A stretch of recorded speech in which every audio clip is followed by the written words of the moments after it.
फिन आरोबाव इउपिपिएल दोलोनि जयनिं हाबाफारि रौथाव गुबुन गुबुन दोलोनि मावथिफोरा इउपिपिएल दोलोआव जगदान।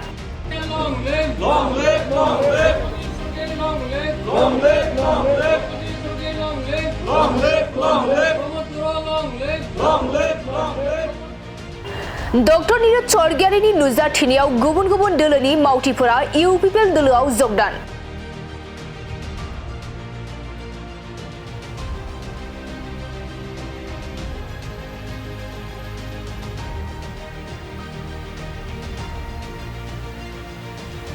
नंगौ बीटीसी बिसायख'थिया जानो थाखाय गेजेराव बारा गोबाव सम गैला। बे बिसायख'थिनि गोख्रों बारा फारफ्रोमथिंबो बारगासिनो दं। लोगोसे बे बिसायख'थिखौ नोजोर होनानैनो दोलो सोलायनाय हाबाफारि लानायाबो सोलिगासिनो दं। थिग बेबायदिनो थांनाय मैया गुबुन गुबुन दोलोनि मावथिफोरा इउपिपिएल दोलोआव जगदान जादों। थारैनो गासै रायजो राजाफोरा प्रमद बर'नि दैदेननायाव इउपिपिएल दोलोनि फारफ्रोमबो बिथिङाव जौगानायनि हाबा मावनाय आरो रायजो राजाफोरनि जेंना सुस्रांना होनाय बायदि हाबा मावनायखौ मोजां मोननानै गुबुन गुबुन दोलोनि मावथिफोरा इउपिपिएल दोलोआव जयेन जागासिनो दं। बेबायदिनो रौता प्राइमारिनि सिङाव थानाय भालुकमारि कसगाव, भालुकमारि जंगाल आरो बालिसिहा हाबिनि बिपिएफ दोलोजों लोगोसे गुबुन गुबुन दोलोनि सा 51निबो बांसिन सोद्रोमाफोरा थांनाय मैया डॉक्टर नीरज चौधरीनि नुजाथिनायाव इउपिपिएल दोलोआव जगदान जादों।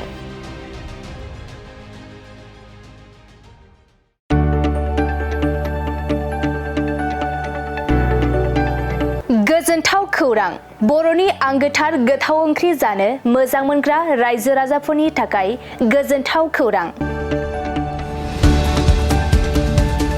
बर'नि आंगोथार ओंख्रि जानो मोजां मोनग्रा रायजो राजाफोरा बे गोदानै खुलिनाय लाइजौ हटेलाव हाबफैनो हागोन। जाखांफुहांनाय लाइमोन फालांगिरि गपेश बसुमतारिया अदालगुरिनि टंलायाव बेखेवदों बर'नि आंगोथार ओंख्रि मोनग्रा गंसे हटेल। अदालगुरि जिल्ला टंलानि मिउनिसिपाल बर्ड मावख'नि साखाथियाव गोदानै बर'नि गोग्गो जानाय आदारनि गंसे लाइजौ मुंनि हटेल बेखेवदों। अदालगुरि जिल्लानि सिङाव थानाय फालांगिरि नोगोर टंलायाव गोदानै खुलिनाय बे लाइजौ हटेलाव बर'नि दोरोङारि जाग्रा आदारजों लोगोसे गोबां जाग्रा आदारफोरबो मोननो हागोन।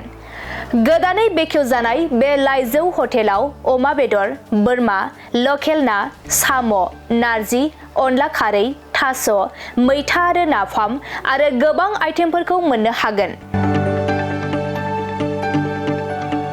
बेनिखायनो नोंथाङाबो अदालगुरि जिल्ला टंला लामाजों थांलाय फैलाय खालामोब्ला बे गोदानै खुलि जानाय लाइजौ हटेलाव हाबनानै बर'नि दोरोङारि गोथाव जाग्रा आदारफोरखौ जालांनो हागोन। आरो नोंथाङा नैबे 9101758967 जानबुं नम्बरनि गेजेरजों खौरां लाहरनानै आबुङै मिथिना लानो हागोन।